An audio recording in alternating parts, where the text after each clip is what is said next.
We're back with another Season 9 competitive win guide on Esperanca. This guide will show you how to win on Esperanca and even if you fall behind early. Now at the start of the game, occasionally you can fall behind in this game mode.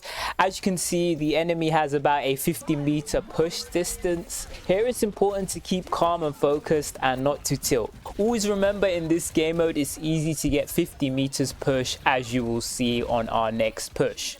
Now to push the robot, you need to get an elimination or do enough damage to the enemies where they must fall back. Now one thing to mention on pharah is you want to be going for flight angles. These are basically off angles, and if there's a chance to knock an enemy down or off the map, always go for it. Here the enemy can't see us as we're above them on an off angle, and since there's a chance we can knock them off the edge, we use our E. Now while you're waiting for your abilities to refresh, use cover like you would on any other DPS while shooting the tank at a distance like this. So as you can see, the whole team does enough damage to take out their tank, which forces the rest of their team to back off and for us to push. Now to get an advantage in the next team fight and more push time, you can look to get a pick early, and this is definitely possible with our ultimate. So you want to be positioned best for this. However, always remember, if you end up being eliminated without getting a pick, you're putting your team at a big disadvantage. As you can see, we're positioned further up in a sneaky spot, waiting to see the enemy or hear audio footsteps.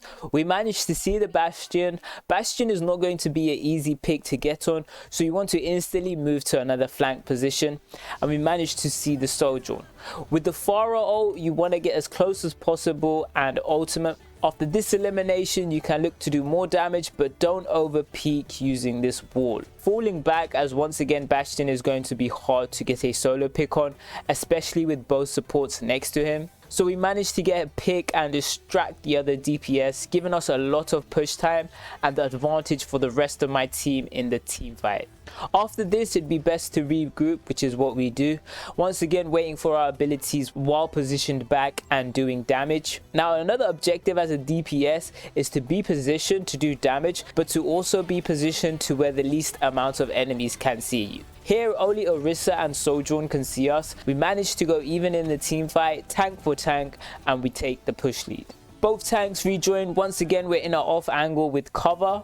Now one thing to note while we're looking for an off angle is you don't want to take too long to get into the off angle position, as once you do join the team fight, your team may already be dead. So you do want to find a balance. Now for defending, once again use your positioning and cover. Here we managed to get a defend on the push. We're in the final push of the game. Here you want to be grouped and not do what this Echo does. She's too overextended into the whole enemy team and they managed to kill her easily. Once again, you want to be doing damage whenever you can. We managed to get a pick thanks to this. Once again, using the cover so only Orisa can see us, and we managed to pick her off too. Now I know two are dead, so it's pretty safe for us to face ult like this, and once again we get a lot of push time thanks to these things. That's pretty much how to win on Esperanca. Hopefully this guide helped. Leave a like and comment if it did. See you next time.